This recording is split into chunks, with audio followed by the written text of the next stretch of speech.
Welcome back to another episode of Event Masters, episode number 14. I'm your co-host, Patrick Van Dusen, alongside me with Dylan Schinholzer coming up on the screen here in a second. This is the show turning average event producers into event masters. Let's get into it. Welcome to the show, Event Masters. You need to listen to this if you want to throw bigger and better events. Learn how to monetize and land bigger acts. Yeah, this is where you can learn how to do that. Event Masters. Welcome back, episode 14. We are live. It's Friday. This is Dylan. Oh, I got it right. Alongside me, Dylan Schinholzer, event expert. What's up, man? How are you? We missed you last week. Oh, yes. Yeah. Well, I was about to say, welcome back to myself. Hey, man. Welcome to being the host. Yeah. Sorry, everyone. I missed last week. I am back now. We decided to switch it up to let me host. I'll tell you why here in a second. But let's just make sure we get something out of the way real quick. Some what Dylan calls it house cleaning. I think I know where you got that, by the way. And then, so make sure you subscribe, YouTube, Spotify, iTunes. This show is growing. Like, we're looking at the numbers every week, and it's like, wow, this thing is taking off now. Like, we're on episode 14. We're gaining so much traction, so much support, so much great guests on the show. And we actually been having a lot of guests lately. So we're going to let kind of it's going to be Dylan and I rambling. The reason I wanted to bring it in today was this is, I think, a topic that Dylan is going to be hot on today. So I figured he's going to talk a lot. So I was like, I got to do the intro. So I got to get a point in today. I might go off today.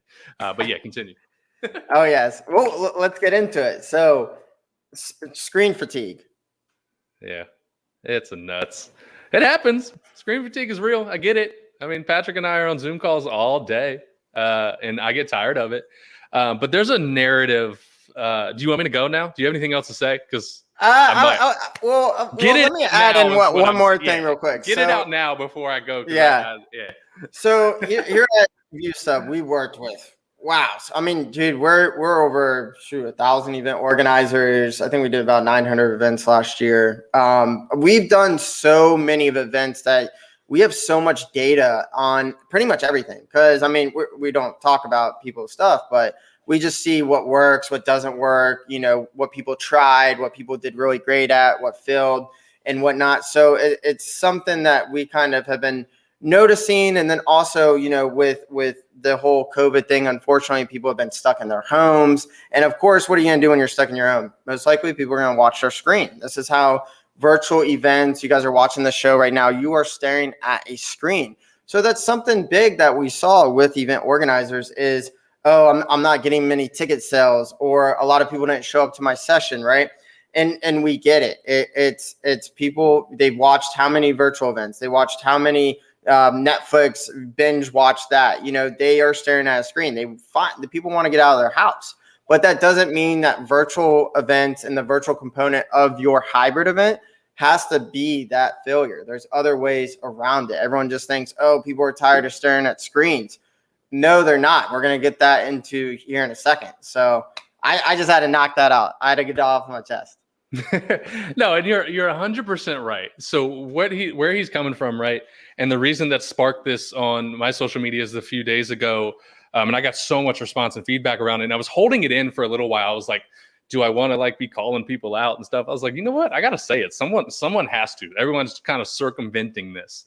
And so there's a big narrative going on right now that says screen fatigue is big and we're all on Zoom calls all day. And no one's coming to my virtual event because they don't want to look at a screen, or no one wants to buy my tickets. Wrong. Yeah. Let me explain. Let me explain the real issue here. And what kind of it looks like from a big level. So right now, over the last year, the market has been flooded with virtual events. Everyone's doing them, right? Yeah, I think there's 250 virtual events a day or something like that in the midst of the pandemic. 250 new. That's a lot. Yeah, that's a lot. 250 a day. I've never even heard that stat, but I would almost say it could be higher. I don't know. But there's almost cussed. There's a bunch going on, right?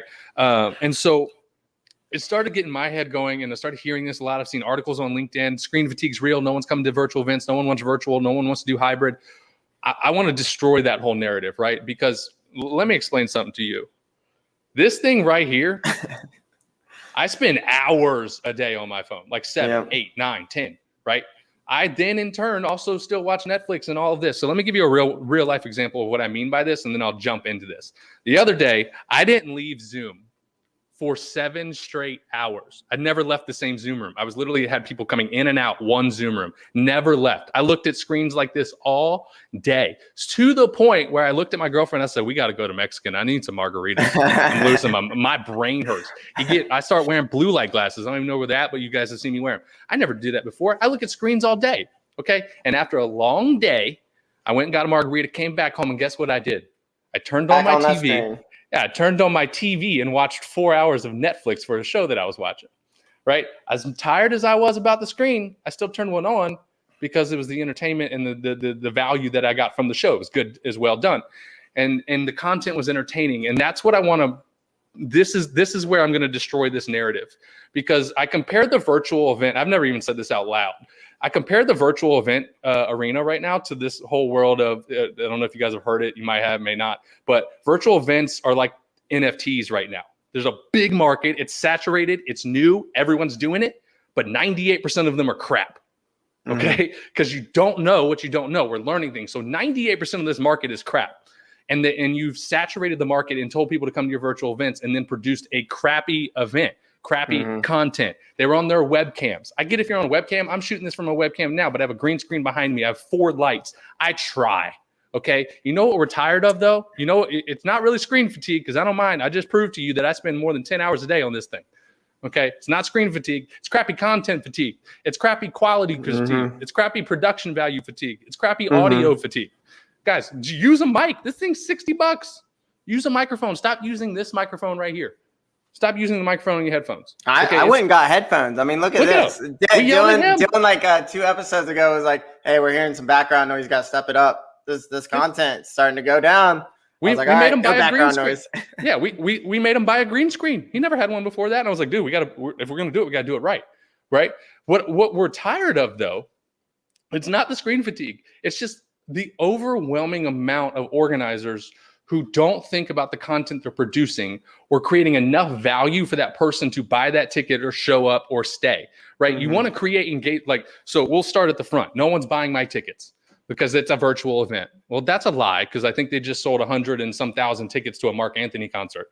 It's because no one wants to come to your event. That's the problem. You didn't put on a good enough or create a good enough event to sell the tickets, because people buy stuff all the day. Wait. I think this kind of comes back to episode 1, right? I don't know if you were getting to this, but episode 1 with the feedback loop and the marketing, it's kind of tying it all together, right? It goes into it for sure, but it starts there, right? People are like, "Oh my God, I can't sell tickets." Well, great. It's because you didn't give them a reason to actually buy the ticket. So let's fast forward. They didn't show up to my event because they're tired. Well, because you didn't give enough reason to. They don't want to. They found another priority because you didn't make your event enough of a priority by entertainment and value. People prioritize things they want to. They didn't prioritize your event because they saw no value in it. That's not a platform problem. That's not a virtual event problem. That's not an industry problem. That's your problem, not mine, not ViewStubs. Okay, don't blame ViewStub for your lack of attendance. Okay, it's yours because you didn't give them enough reason to do it. Okay, so let's move this into, they didn't engage in my event. Oh my God, I had polls, I had Q&A, I had it all. They didn't engage. I told people to go to the booth. I told them, they didn't do it. Well, why should they? They have no value. Why should they engage? Why should they spend 8 hours watching your webcam quality event? Why should they? Why would they want to? Why would they want to listen to crackling audio the entire time? Because you haven't thought about creativity enough. Why would they want to stare at one more PowerPoint presentation? Let me get close. PowerPoint. Don't. Okay. Wait, no. You're saying that I shouldn't ask people to read word by word on their PowerPoint? It's like, holy cow, just be creative, be engaging. Engagement doesn't start with polling and features and all of that. It starts with you. It starts with the audio content. It starts with the quality of production value. It starts with everything of content, the things you're saying, right? If you're not saying enough, people aren't going to listen, which means they're not going to engage. I have another tab right now that has a virtual event or a hybrid event going on in Texas. I was supposed to be at it. Long story, won't go there. But I was supposed to be in Texas right now for a 1,000-person in-person event, even more on the live stream. Okay, I'm literally watching this event as a person watching, but I'm watching the data too. There's been no drop off. They have a 90% show up rate. Actually, all people have logged in. I looked at this. And then throughout the day, the average watch time is like 8 hours of a 9-hour event. So what are they doing different than the folks who are coming to us and saying screen fatigue is a problem and all of this? It's because if you go look at it, it's broadcast style that content. quality. I almost got sucked into that content, by the way. It's hard, man, because what he did, every aspect of that was thought out in a broadcast quality style, right? The speakers, they put on good shows. He didn't hire boring speakers. Okay, he started there. And then when he went to the production side of it, we built a giant stage. It looks dope. Okay, and then the live stream, we have 4 cameras going all at once. We're changing angles, right? There's different, you guys think of engagement and tools like that in Q&A and polling when all you have to do is have 2 camera angles and switch between them. That's more start engagement. with the basics. People overlook just the video part of it. People overlook it so much. It starts here, guys. Like it's not screen fatigue. Like I go back to it. I want to start like it's not screen fatigue. People are not that tired of watching screen. Like it's not that. I promise you. It's just stop doing crappy content. Stop putting out webcam quality conferences. Stop putting out audio that sounds like you're gargling on glass. Like it's terrible, right? And stop and start giving more reason to show up to your events and attend them and buy tickets. It's not screen fatigue, guys. Like I want to track back to it. Spend a lot of time on this thing. Don't mind it as long as you're giving me something of value and a reason to watch it. When 98% of this market right now is not. It's like, hey, join this little Zoom webinar. I'm in my house. We're going to do a really cool workshop today, guys. Dylan, I think not to get off topic here, but it's the same in business because a lot of the event organizers that we work with, they have different businesses and they're part of different brands and things like that. And it really just comes down to putting in the work of what your audience really want, educating them, and then delivering, right? It's the same thing with your social media content. I think I posted on my story yesterday. I was like, people should join because the virtual event, you could think of it's the same that applies to your 30-second video on Instagram. Is the person going to hit next? Or are you going to give them a reason not to skip your Instagram story, right? Your YouTube video, your podcast. Same with podcasts, Spotify. There's stats on there. So many new Spotify podcasts. Give them a reason to show up. Give them value. There's a reason why people go to the top, and there's a reason why people stay at the bottom. And they're talking about generally the same stuff, to be honest. They put their twist on it, but they create a more valuable experience. So it's not just virtual events, but I just want to say that because I know a lot of us, it pertains to everything in business and life in general.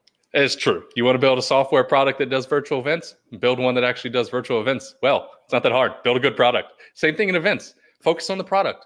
All these other things that you guys complain about and have excuses for, good Lord. If you just focused on this, you'd have better success. I promise you.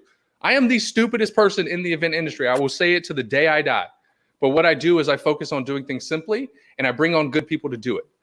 What I'm sick and tired of, and what prompted this was just hearing excuse after excuse after excuse of why people can't do virtual or why they don't want to go hybrid or why they can't sell tickets.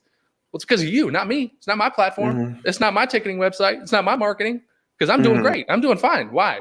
I don't have any issues with my shows. I have great turnout rates because I actually put on productions and quality content. If it's a speaker event, if it's something like EventNext, there's a lot of thought and strategy and theology that goes into making sure our speakers were picked right. And then there's literally times, I'll let you guys in on a little secret. There are speakers that came in and did a pre-recorded session because we are doing some of that on the platform or on the event. And they didn't hit the standard that I felt they should. Guess what? They're not in our event. Because I'm not putting out crappy content. I protect the integrity of the content, the production value, and that side of it more than anything on this planet. Because that's where it wins. Why do 10 million people tune in to watch The Voice? Good quality, entertaining. Yeah. And guys, and then this is what sparks. I say all of this, right? There's one side I can ramble about this and just yell at the people. And then the second excuse comes in, well, I can't afford it. I don't have the money. I got a small team, Patrick. How do I do all of this? I'm not The Voice. Shut up. First of all, this is what you do. Stop making excuses. You can either do really cool things or make excuses. That whole cliche thing. Stop making excuses. Money's plentiful. You don't have the team. You don't have the resources, the money. Go find it. Okay. Stop. Wait until you're there, or figure out alternative solutions. Maybe partnering with a bigger event, anything like that. So that's my next point. Is like it's. I've never been, so the events that I've done over my lifetime, I've never been at that point where I should have been throwing that event, if that makes sense. I was always one step below the event that I was throwing. The event was bigger than anything I should have been doing. And money-wise, we're talking like hundreds and thousands, a couple $1 million events. None of that money's coming out of my pocket. I don't have $1 million. I'm not throw events. We don't make a lot of money, okay? Like, so it's, but what I didn't have is excuses. When I said, holy cow, I want to do this quality production. I want to build a stage that's 50 foot tall and I want a projection map on it. And I get a quote for 150,000. I'm like, all right, cool. Let me go find that money. No problem. I don't look at it and be like, the production is going to cost me $10,000. I don't have that. I'm a nonprofit. Then go find it. Go get it. And then guess what? Those people are wondering why no one's buying their tickets. Because if you don't care, how do you expect other people to? It's not that hard. Like I get passionate about this because this is what I've spent years doing, is helping events go from this to this with their experience level. And when I do that, everything else rises. Tickets, engagement, marketing, partnerships, sponsorships, all of that rises when people start listening to me. I know I look stupid and sound stupid sometimes, but good Lord, I know what I'm doing. Okay. Yep. And I know for a fact this is not the problem. Okay. It's not. What it is your lack of creativity, your overwhelming amount of excuses when it comes to people don't want to buy my tickets because it's virtual. That's not true. Like I'm pretty sure Jake Paul fight just sold like $10 million in tickets. I think it did top 7. They did, I think, like 1.5, 1.6 million in pay-per-view purchases. I believe. So don't quote me on that, but I know they made like top 7. You know? So look at that. What's the difference between that and my average event? The entertainment value, the hype, the people at it, the surprises, the production value, the quality. I'm rattled it off. It's no different, right? It's taking everything you can do on a micro level, right? And they just did it bigger because they of course have more money, but you can take exactly what they did and implement it in your event at some level. I'm not saying you have to go out and get $10,000 of production value. I'm saying get a better quality webcam if you're going to do it. Let's say you're real broke. Let's say you're real cheap. Okay. I know a couple of you guys, you're real cheap. Get a webcam. Okay. It's $100. Mine right here is 4K. Okay. It costs me like you get them for like $40 now. Yeah. $40. This mic, my first mic was like 50. You know? $50, $150. These, I think these were cheaper, like this right here is wallpaper. I just got a wall behind me. You can get this for like $50, $60. Got a whole roll. I can go do a whole nother wall. So I just outfitted my little command center studio here for a couple $100, and now my quality looks much better, right? I can go put on, I've solved that problem. I got a microphone, I look good, I sound good. But there's levels to it. I'm going to upgrade my camera. I'm going to, I'm not shooting in 4K quality, but I'm saying take where they go over the edge and over the top with production value, with their marketing, with their hype, and then go, that's what I need to do. I want to be there. How do I get that? And always look to seek those routes and avenues and creativity that come with that. Okay. So there's no difference. And I want you guys to understand that there's no difference between what Triller and Jake Paul just did with that giant boxing match that made them millions, by the way, versus what you're doing in virtual events. It's the same concept. They're doing a hybrid event. What's the difference? Quality, content, right? The content's entertaining. It made me want to watch. There was a reason. And then they told me that 300 times in their marketing. There's a reason that I came. I wanted to see Jake Paul get knocked out. He didn't. So whatever. Another story. Right? Hey, it still got you to. Hey, it was still good content though. Exactly. It was. Show up and it still got your eyes peeled to that screen. It was entertaining. It was entertaining. And so the folks there go to me and were like, well, I'm not an entertainer. Jake Paul's an entertainer.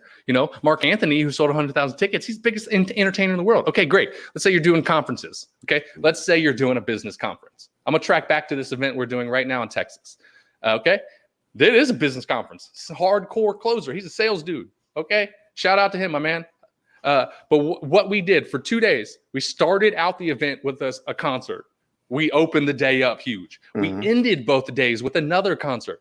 We threw in entertainment. We had a lively MC who entirely just made the event go better because he was able to engage with the crowd, engage with the live stream. You guys want to know how to do a hybrid event, like actually talk to the live stream viewers every couple of times. Actually, acknowledge that they're there. It's like it's a small joke. People are, it's funny. It brings up a point though. People are like, well, how do you blend the two rooms? I don't know. Talk to both. I don't know. Just don't make it seem like both. It's just a live stream. Yeah, it's not that hard. You're just gonna have to put a little bit more intent to that. It shouldn't be that complicated. But this is not one of those ones where I'm gonna sit here and ramble all day and say the same thing over again. This is gonna be one of those short podcasts. But I have to get it off my chest of just this is my call to action. To stop complaining, stop finding every excuse that your virtual event isn't losing, and understand that maybe you need to take a self-awareness check and understand your event ain't shit. Sorry. Yeah, I want to kind of take like a step back or a step sideways, because we do work with a lot of events that have great content. that have amazing content that should have eyes glued to it. You don't even know how many events that I watched on our platform. I'm like, whoa, and no one showed up for this? What? Yeah. So that kind of goes back to, episode number 1. And I think it was like 2-3 episodes after that, where it's the feedback, and the time frame and the marketing, because some of you guys do have great content and can keep eyes glued. Now you just got to make sure you promote it, educate it, and market it the right way in a right good time frame from a feedback loop that you actually did to make sure your audience wants to watch it. So I just want to make sure, because we're scrambling on. Some people are probably thinking like, is my content good enough?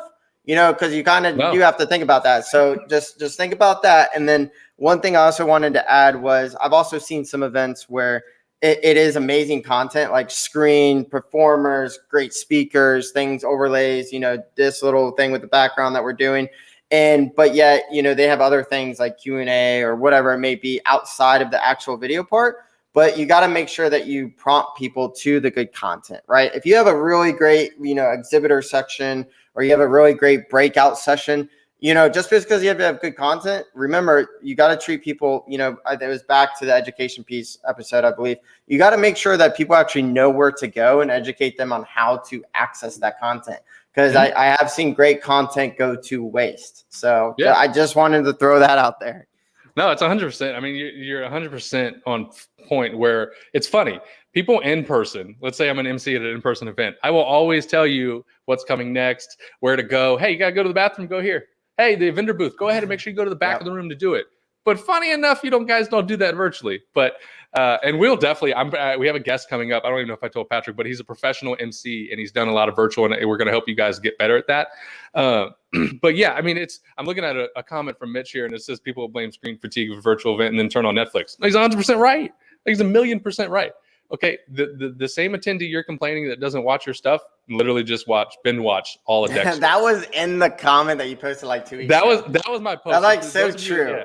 So for those of you wondering where this sparked from, I put out a post a few weeks ago, or a few days ago, probably about a week, that said it's the same attendee that you think doesn't want to attend your event because of screen fatigue just binge watch the entire seasons of Breaking Bad. It was Breaking Bad, one of my favorite shows. So yeah, like it's not screen fatigue. I want that had to get out of my head, because then it transitioned into all the other excuses I hear from event people why they can't do better. It's like, we're telling you to do better. We give you all the tools, tips, strategies, and platforms and everything.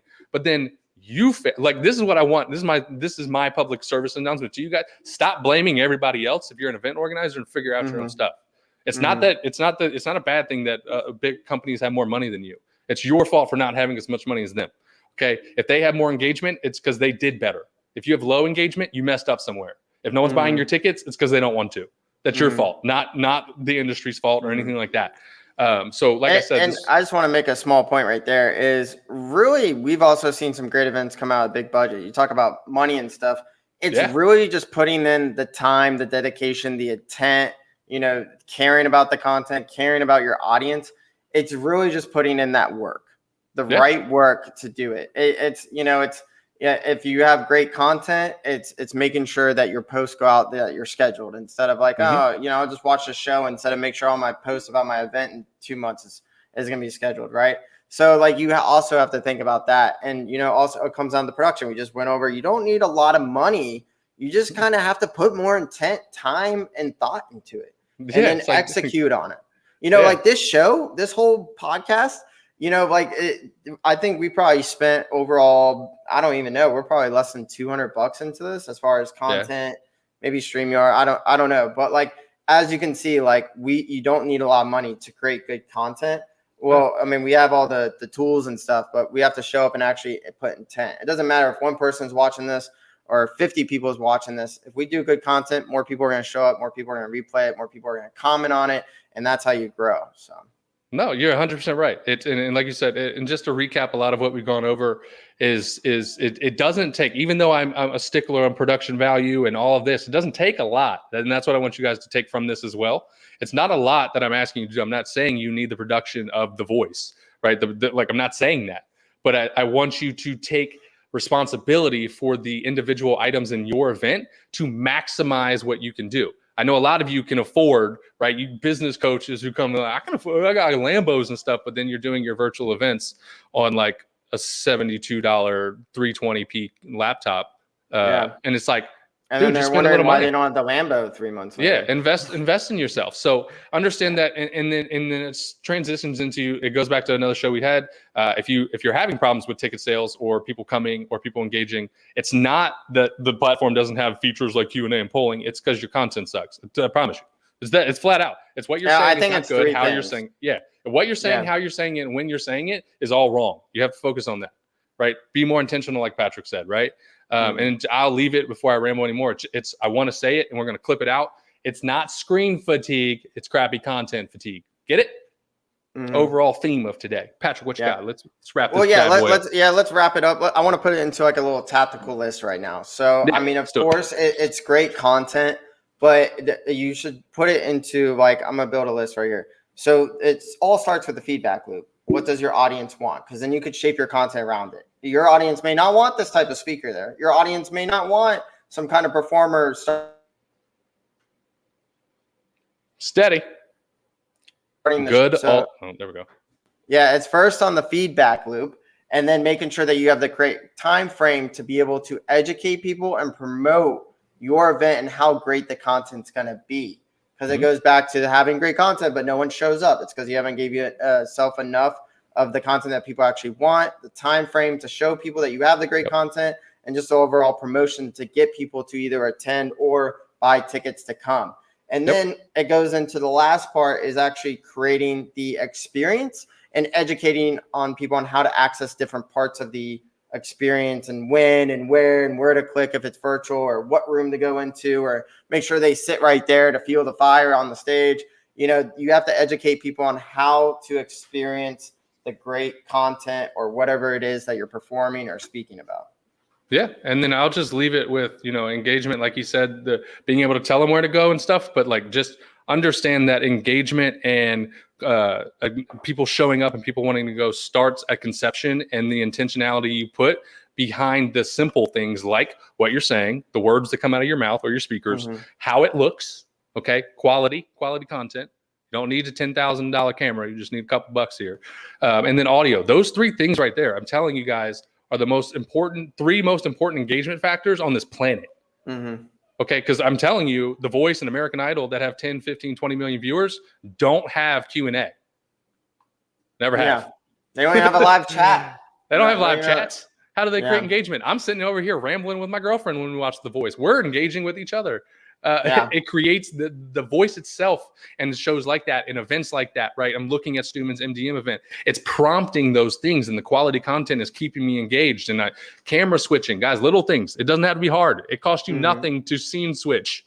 It baffles me. So with that being said, people, Patrick, let's go ahead and wrap this bad boy up. Yes. And, as Dylan hinted at it, we are putting so much time. Well, I got to give it to Dylan and Spencer and Mitch and the rest of the Event Next team. Earlier, I couldn't even sit in on the call, but they were spending so much time on, the different speaker slots and the actual experience today of Event Next, because we keep talking about it, but we also keep asking, and we also keep finding out like what content we actually provide, but we're actually putting so much intention on the content that is going to happen on June 4th.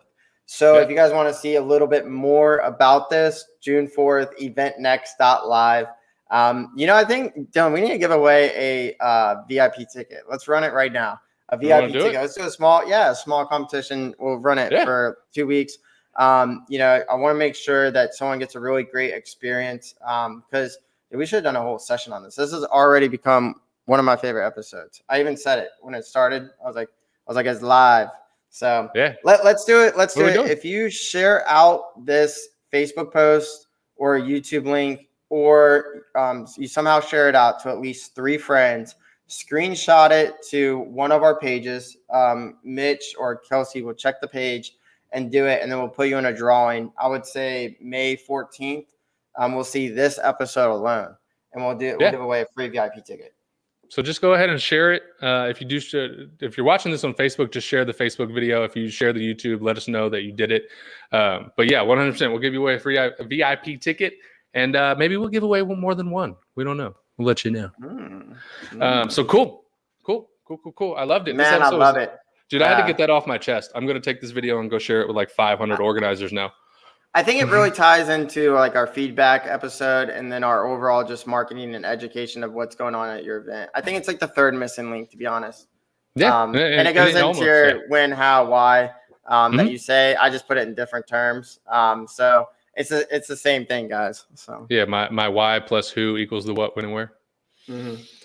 Yeah, so we'll do a whole episode on that too, because good God, you people don't understand event strategy. But nonetheless, I'll stop being mean to you guys. So cool. So rattle this off. Make sure you like us on YouTube, LinkedIn, Instagram, Facebook. As Patrick just said, he was kind enough to give away a free ticket, a VIP ticket, to one lucky person who shares this video out. So go ahead and do that for us. And as always, Patrick, we got to tell him on the podcast too. We just did a major event this week. Oh yeah. Okay, let's wrap it here. Let's do this and then wrap it. Yeah. So this has been a major week for us in general. So one of those ways, okay, we back up what we want you guys to do. We want you to put on production quality events. So Patrick, I'll let you say it since I got the pleasure of doing it on the event itself. What did we just roll out that allows them to do exactly that? Yeah, so ever since we started ViewStub, if you guys know what ViewStub is, if you don't know what ViewStub is, viewstub.com, I'm going to plug it now because we don't really plug our own stuff in our show.